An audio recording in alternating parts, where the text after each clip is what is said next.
Baik, bismillahirrahmanirrahim. Assalamualaikum warahmatullahi wabarakatuh. Berjumpa kembali dengan saya Fitrianto di channel Pendidik Mahasiswa.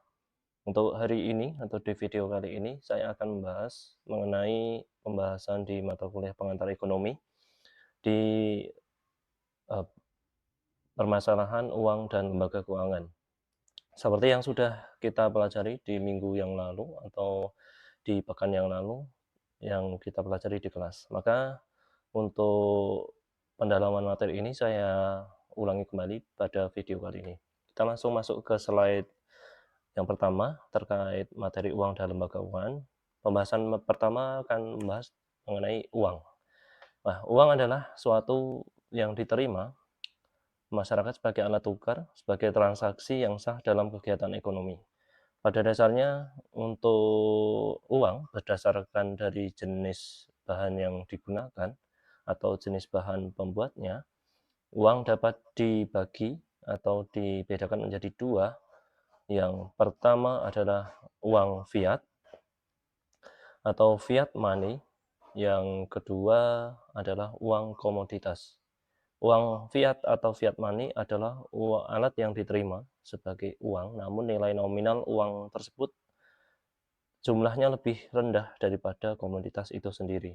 Contohnya adalah uang kertas, misalnya yang kita pegang 100.000, pada dasarnya uang 100.000 yang ada di tulisan uang tersebut, bahannya untuk memproduksinya tidak sampai 100.000.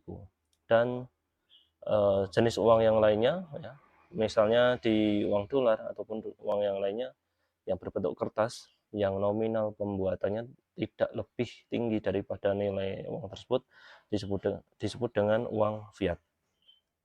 Yang kedua adalah uang komoditas, yaitu uang yang nilainya sebesar nilai komoditas itu sendiri. Misalnya apa, Pak? Uang dalam bentuk emas dan perak. Kemudian kita lanjut ke pembahasan uang.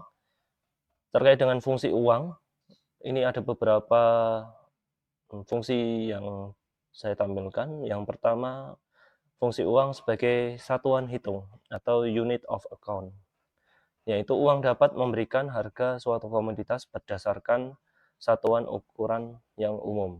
Misalnya ada nominalnya yang tertulis dalam uang tersebut, ada Rp1.000, Rp5.000, Rp10.000, dan seterusnya. Yang kedua adalah sebagai alat transaksi, medium of exchange.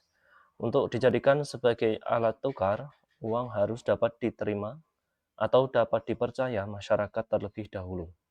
Jaminan kepercayaan dari negara. Nah, sebagai alat transaksi, maka uang memudahkan kegiatan ekonomi. Dalam uang kertas yang kita kenal, mata uang rupiah, biasanya yang menjamin untuk uang tersebut adalah pemerintah, sehingga masyarakat bisa percaya dalam menggunakan uang tersebut. Bagaimana kalau tidak ada kepercayaan dari masyarakat, Pak? Berarti nilainya ya akan jatuh atau masyarakat tidak bisa bertransaksi menggunakan uang kertas tersebut. Fungsi uang yang ketiga adalah penyimpan nilai, store of value, yaitu kemampuan untuk uang tersebut menyimpan hasil transaksi. Yang terakhir dari fungsi uang adalah standar pembayaran di masa yang mendatang atau standard of deferred of payment. Saya kira pembahasan fungsi uang tidak mengalami kesulitan. Kita lanjut ke bagian selanjutnya. Pembahasan mengenai permintaan uang atau teori permintaan uang dapat dibedakan menjadi dua, yaitu teori permintaan uang klasik dan teori permintaan uang Keynesian. Kita bahas dulu yang pertama mengenai teori permintaan uang klasik. Menurut pandangan ekonomi klasik, fungsi uang hanya sebagai alat tukar. Karena hanya berfungsi sebagai alat tukar, maka uang bersifat netral. Uang hanya mempengaruhi tingkat harga. Pendapat ini disampaikan oleh ahli ekonomi klasik yang bernama Irving Fisher dengan membuat persamaan terkait dengan jumlah uang atau kuantitas uang. Maka teori ini disebut dengan teori kuantitas uang. Rumusnya yang dicetuskan oleh Irving Fisher adalah sebagai berikut. M dikali V sama dengan P dikali T, di mana M adalah jumlah uang yang beredar, V adalah velositas uang, atau bahasa lainnya adalah laju peredaran uang. Yang ketiga, yaitu P, merupakan tingkat harga umum, yang T adalah jumlah unit transaksi. Sebagai contohnya, ada contoh kasus terkait dengan teori permintaan uang klasik atau teori jumlah uang atau kuantitas uang. Contoh, dalam sebuah perekonomian yang hanya memproduksi mobil, dalam setahun dihasilkan misalnya 10.000 unit mobil. Harga per unit mobil adalah misalnya 60 juta rupiah. Velositas atau laju peredaran uang adalah 12 kali dalam setahun. Maka jumlah uang yang dibutuhkan adalah, atau jumlah uang yang diperlukan dalam suatu negara tersebut adalah, kita masukkan dalam rumus, ya, seperti yang sudah saya kemukakan di slide sebelumnya. Rumusnya adalah M dikali V sama dengan P dikali T. M-nya belum diketahui, dikali V atau laju peredaran uang atau velositas uang adalah 12 kali, sama dengan P-nya adalah harga dari barang tersebut 60 juta rupiah, dikali T, ya, jumlah produksi barang tersebut 10.000 unit. M dikali 12 sama dengan 12M sama dengan 60 juta dikali 10.000 sama dengan 600 miliar. Sehingga untuk mencari M-nya adalah dengan cara membagi 600 miliar dibagi 12 sama dengan 50 miliar rupiah. Maka jumlah uang yang dibutuhkan dalam suatu negara tersebut adalah 50 miliar. Bagaimana kalau yang diketahui misalnya M, V, dan T, di mana P-nya kita harus mencarinya dengan menggunakan rumus yang sama, maka contoh lain dari jumlah peredaran uang yang beredar menurut Irving Fisher, misalnya yang dicari adalah P-nya. Kita masuk ke contoh selanjutnya. Diketahui jumlah uang yang beredar dalam suatu negara adalah 100.000 rupiah.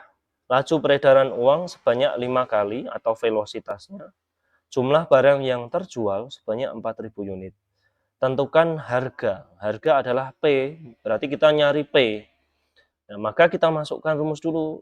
M dikali V dikali M dikali V sama dengan P dikali T. Ya. Sehingga M-nya sudah ketemu, 100.000, dikali velositasnya atau laju peredaran uangnya adalah 5 kali, sama dengan P-nya belum ada atau harganya belum ada. P sama dengan, P dikali T, T-nya sudah ada 4.000 unit, sehingga didapat 100.000 kali 5, 500.000, sama dengan P dikali 4.000, 4.000 P. Kita nyari P-nya, untuk mencari P, 500.000 dibagi 4.000. Harga barang tersebut adalah jadinya Rp125. Saya kira tidak terlalu sulit untuk menghitung dari teori jumlah uang yang beredar, dari teorinya Irving Fisher ini, tinggal dihitung berdasarkan rumus yang sudah saya jelaskan. Kita lanjut ke pembahasan berikutnya. Kalau di pembahasan pertama mengenai teori permintaan uang klasik yang membahas mengenai peredaran uang, jumlah uang yang beredar oleh Irving Fisher, maka di teori yang kedua ada teori permintaan uang dari Keynesian. Ya. 3 motif memegang uang menurut John Maynard Keynes. Yang pertama untuk transaksi, di mana untuk melancarkan kegiatan jual beli dan kegiatan ekonomi. Yang kedua untuk berjaga-jaga, di mana uang disisihkan untuk menghadapi keadaan yang tidak terduga di masa yang akan datang. Yang terakhir terkait motif pemegang uang menurut Keynes adalah untuk spekulasi, Uang disimpan sebagai tabungan atau deposito ataupun digunakan untuk membeli surat-surat berharga. Kemudian pembahasan di teori permintaan uang Keynesian ada kaitannya dengan uang yang beredar. Uang yang beredar dibagi menjadi 3, ada uang kartal, ada uang giral, dan uang kuasi. Uang kartal seperti yang familiar kita pegang sehari-hari, yaitu berupa uang logam dan uang kertas ya, yang ada di masyarakat di luar dari bank umum dan siap dibelanjakan setiap saat dikeluarkan oleh bank sentral. Sedangkan uang giral adalah uang dalam bentuk rekening giro atau demand deposit yang diciptakan oleh bank-bank umum sebagai eh, bank-bank umum atau dikenal sebagai Bank Umum Pencipta Uang Giral atau BPUG. Contoh dari uang giral adalah misalnya cek dan bilet giro, kemudian kartu debit atau ATM, dan seterusnya. Selanjutnya ada uang kuasi, adalah uang dalam bentuk tabungan atau saving deposit dan deposito berjangka atau time deposit yang dikeluarkan oleh bank-bank umum. Berarti uang kuasi dalam bentuk tabungan dan deposito. Kita lanjut ke pembahasan berikutnya. Masih terkait dengan jumlah uang yang beredar. Jumlah uang yang beredar adalah nilai keseluruhan uang yang berada di masyarakat. Kalau di pembahasan sebelumnya adalah uang beredar, di pembahasan ini adalah jumlah uang yang beredar. Jumlah uang yang beredar dibedakan menjadi 2. Ada jumlah uang yang beredar dalam arti sempit atau disingkat M1 dan jumlah uang yang beredar dalam arti luas atau M2.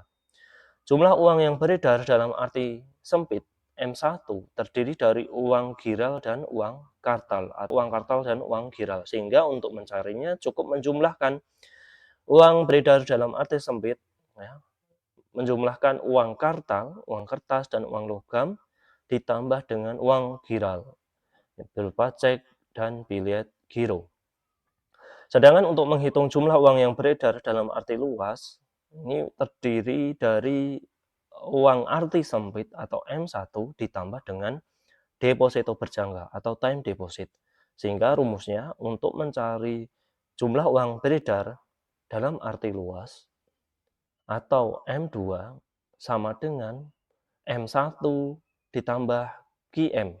M1 tadi sudah saya jelaskan, jumlah uang beredar dalam arti sempit, ditambah QM kuasi money atau uang kuasi berupa deposito berjangka. Saya kira tidak terlalu susah untuk pembahasan jumlah uang yang beredar. Kita akan membahas mengenai pembahasan inti dari materi pokok eh, pembahasan uang, yaitu proses penciptaan uang. Ya. Proses penciptaan uang dapat dibagi menjadi 2, yaitu proses penciptaan oleh otoritas moneter, dalam hal ini adalah Bank Sentral atau Bank Indonesia, dan penciptaan uang oleh Bank Umum. Proses penciptaan uang oleh bank sentral terdiri dari uang kartal dan simpanan giro dalam bank umum. Disebut juga sebagai uang primer atau inti karena jenis uang ini adalah inti atau sumber dalam proses penciptaan uang yang beredar. Sedangkan untuk penciptaan uang oleh bank umum dapat dilakukan dengan beberapa cara. Yang pertama, dengan cara substitusi. Yaitu masyarakat setor uang ya, berupa uang kartal ke bank umum dalam bentuk tabungan, deposito, dan giro. Kemudian yang kedua ada transformasi. Bank umum membeli surat-surat berharga dan membukukan dalam bentuk simpanan giro, tabungan, atau deposito. Yang ketiga, pemberian kredit. Ya, fungsi dari bank adalah lembaga yang menghimpun dana dari masyarakat dalam bentuk simpanan berupa tabungan, deposito, giro, dan kemudian uang yang dihimpun tersebut disalurkan kembali kepada masyarakat yang membutuhkan atau memerlukan dalam bentuk kredit berupa pinjaman. Maka maka penciptaan oleh bank umum yang ketiga adalah pemberian kredit atau pemberian pinjaman, yaitu bank umum memberi kredit atau pinjaman kepada nasabah dan membukukan pinjaman tersebut atau kredit tersebut ke rekening giro atas nama nasabah yang bersangkutan. Besarnya kredit atau pinjaman tergantung dari ketentuan giro wajib minimum yang ditentukan oleh Bank Indonesia atau Bank Sentral. Sebagai ilustrasinya, proses penciptaan uang giral oleh bank umum akan saya jelaskan di slide berikutnya. Ilustrasi sederhana ya, kita masuk ke proses penciptaan uang giral oleh bank umum. Diilustrasikan ya, ada beberapa tahapan ya.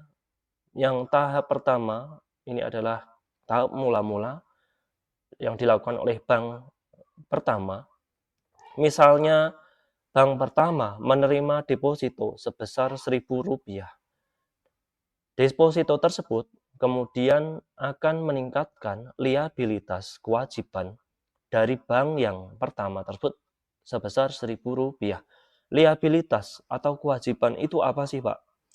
Ya, ketika teman-teman atau nasabah atau masyarakat menyimpan uangnya ke dalam bank umum, maka secara transaksi pencatatan di bank, uang dari masyarakat yang disimpan kepada bank umum dalam bentuk tabungan, deposito, giro, diakui bank sebagai pinjaman, liabilitas, atau kewajiban. Ya, berarti kalau diakui sebagai pinjaman, ketika masyarakat mengambil dana tersebut sewaktu-waktu, maka uang tersebut harus diberikan kepada nasabah atau masyarakat tersebut dari bank. Ya, maka diakui sebagai utang atau liabilitas. Deposito yang diterima bank dapat diubah, disalurkan menjadi pinjaman kepada nasabah. Nah, kepada nasabah. Kita ingat kembali tadi sudah saya singgung, fungsi dari bank adalah menghimpun dana dari masyarakat dalam bentuk tabungan, deposito, giro, dan kemudian disalurkan uang tersebut kepada nasabah atau masyarakat yang membutuhkan dalam bentuk pinjaman atau kredit. Kemudian lanjutnya di soal, namun dari saldo yang dimiliki bank, bukan saldo ya, liabilitas yang dicatat oleh bank, Rp1.000 ini, tidak bisa semuanya disalurkan, karena Bank Sentral, Bank Indonesia menetapkan giro wajib minimum misalnya 20%. Dengan demikian, batas maksimal kredit yang bisa disalurkan oleh bank tersebut adalah Rp800. Neraca dari bank pertama ketika menerima simpanan berupa deposito, tabungan, ataupun simpanan yang lainnya dalam masyarakat, misalnya tadi 1.000, akan dicatatkan di neracanya bank sebagai giro ya, di sisi liabilitas atau kewajiban sebesar Rp1.000. Kemudian, simpanan dari masyarakat yang disimpan bank atau dicatat bank sebagai giro ya, sebesar 1.000 ini tidak boleh disalurkan semuanya kepada masyarakat yang pinjam atau kredit, melainkan harus memperhatikan giro wajib minimum sebesar misalnya 20%. 20% dari 1.000 adalah 200. 200 ini dicatat di sisi aset dari bank pertama sebagai cadangan wajib. Sisanya 800-nya maksimal yang boleh disalurkan sebagai pinjaman atau kredit kepada masyarakat yang memerlukan. Sehingga antara aset dan liabilitas. Aset itu apa sih, Pak? Harta. Ya. Aset itu harta dari bank. Kemudian liabilitas itu apa sih, Pak? Kewajiban. Ya. Asetnya antara aset dengan liabilitas jumlahnya sama, Rp1.000. Ilustrasi ini adalah dari bank pertama. Misalnya, di tahap selanjutnya, dari nasabah yang diberikan kredit tersebut, yang Rp800 ini, diambil dan kemudian disimpan di bank lain atau di bank, beda merek atau bank kedua, maka akan meningkatkan pula liabilitas dari bank kedua. Oleh nasabah penerima kredit dari bank pertama tadi, pinjaman dari bank pertama disimpan dalam bentuk simpanan di bank kedua, dalam bentuk misalnya deposito. Simpanan tersebut menaikkan kewajiban liabilitas dari bank kedua menjadi sebesar Rp800. Bank kedua kemudian menyalurkan kredit pinjaman ke nasabah lain, ya. Misalnya masih sama, giro wajib minimumnya adalah 20%, sehingga batas maksimal kredit yang dapat disalurkan adalah Rp640. Neracanya bagaimana, Pak? Caranya kok bisa Rp640? Ya, kita kembali lagi nasabah pertama di bank pertama tadi, eee, katakanlah menerima pinjaman atau kredit sebesar Rp800, disimpan ke bank kedua, dicatat oleh bank kedua sebagai liabilitas, ya, berupa giro sebesar Rp800. Giro wajib minimumnya dari Bank Indonesia masih sama 20%. Sehingga bank kedua ini ketika ingin menyalurkan kredit atau pinjaman kepada nasabah lainnya harus memperhatikan GWM juga.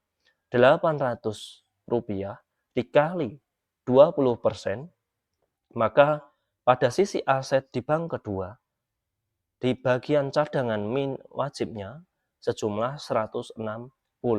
Sisanya boleh disalurkan kepada masyarakat berupa kredit atau pinjaman sebesar 640. Kita lihat dari sisi aset dan sisi liabilitas harus sama, 800, 800. Tahap kedua di proses penciptaan uang di bank umum.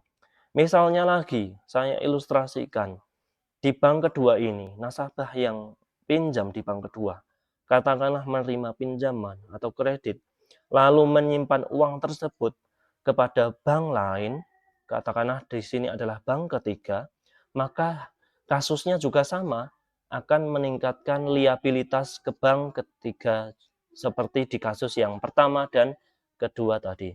Oleh nasabah penerima kredit, pinjaman dari bank kedua disimpan dalam bentuk deposito di bank ketiga. Simpanan tersebut menaikkan liabilitas bank ketiga menjadi 640. 640 dapatnya dari mana, Pak? Dapatnya dari kasus yang kedua tadi, dari pinjaman kredit yang bank kedua tadi kan. Katakanlah nasabahnya menerima pinjaman kredit 640, disimpan di bank lain, katakanlah bank ketiga, maka dari bank ketiga akan mencatat uang 640 tersebut sebagai liabilitasnya berupa giro sebesar 640. Giro wajib minimumnya dari BI masih sama 20%. Berarti di bank ketiga maksimal kredit yang boleh disalurkan adalah 20% kali 640, nah, 128 sebagai cadangan wajibnya dari bank ketiga. Sisanya sebesar 512 maksimal kredit atau pinjaman yang boleh disalurkan. Antara aset dan liabilitas ya, sama jumlahnya 640 dan 640. Katakanlah saya kasih contoh terakhir. Di nasabah pinjaman atau nasabah kredit di bank ketiga yang menerima uang sebesar 512 ini, disimpan lagi uang tersebut, uang pinjaman tersebut ke bank keempat, maka uang tersebut sebesar 512 akan meningkatkan liabilitas dari bank keempat. Di sisi liabilitas ya, dicatat sebagai giro 512. Kemudian dari 512 ini, giro wajib minimumnya masih sama 20%. Pada sisi aset di cadangan bank keempat, cadangannya sebesar 102,4. Sisanya sebesar 409,6 maksimal kredit atau pinjaman yang boleh disalurkan bank keempat kepada nasabah. Antara aset dan liabilitas jumlahnya sama, ya, harus balance, karena kanan dan kiri kalau dalam akuntansi harus sama. Saya kira cukup mudah dipahami terkait proses penciptaan uang giral. Bagaimana kalau diteruskan sampai habis, Pak? Atau seterusnya dari misalnya dari nasabah kredit dari bank keempat ini menyimpan uangnya ke bank kelima, katakanlah bank beda lagi. Maka hasilnya akan kita lihat seperti di slide berikutnya. Jika proses penciptaan uang seperti pada tabel atau slide sebelumnya tadi, dilakukan secara terus-menerus, sehingga tak ada lagi kelebihan cadangan, atau cadangannya sudah habis, ya, maka proses penciptaan uang akan berakhir. Seluruh uang giral yang diciptakan akan bertambah beberapa kali dari semula. Misalnya tadi di kasus bank 1 hingga bank 4, simpanan di bank 1 awalnya tadi Rp1.000. Giro wajib minimumnya 20% disimpan sebagai cadangan sebesar Rp200. Sisanya adalah jumlah yang maksimal boleh dipinjamkan kepada masyarakat sebesar Rp800. Hingga di bank kedua tadi 800, ya, disimpan di bank kedua, cadangannya 160, jumlah maksimal yang dipinjamkan ke nasabah selanjutnya 640 dan seterusnya. Apabila dilakukan seterusnya sampai cadangannya habis, ya, maka misalnya dapat kita ketahui hasilnya. Ya, total dari simpanannya 5.000, cadangannya di sini kan semakin turun, ya, dari 200, 160, 128, 102,4 dan seterusnya. Katakanlah cadangannya totalnya 1.000. Kemudian jumlah yang dipinjamkan kalau di total akhirnya 4.000. 5.000, 1.000 dan 4.000 ini caranya bagaimana, Pak, menghitungnya?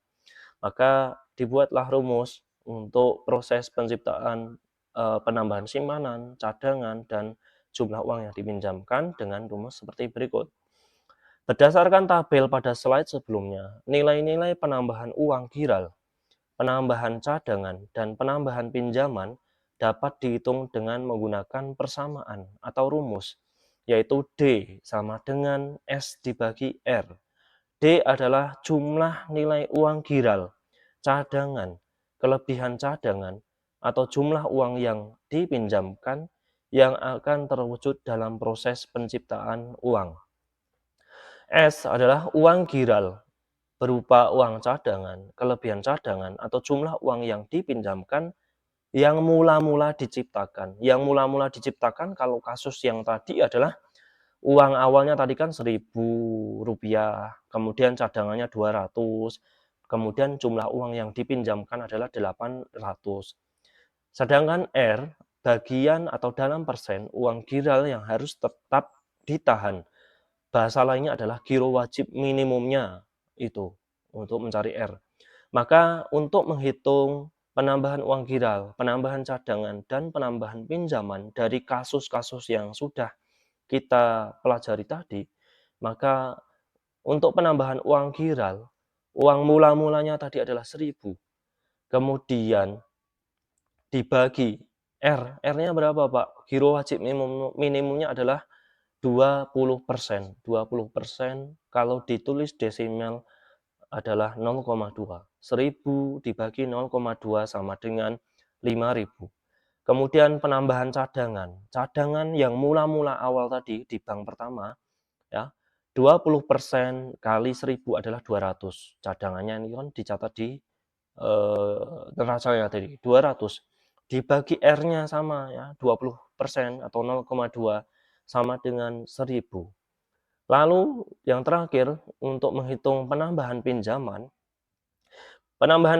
atau pinjaman jumlah maksimal pinjaman yang dapat disalurkan oleh bank pertama tadi sebesar 800 dibagi giro wajib minimumnya atau 20% ditulis 0,2 sama dengan 4.000.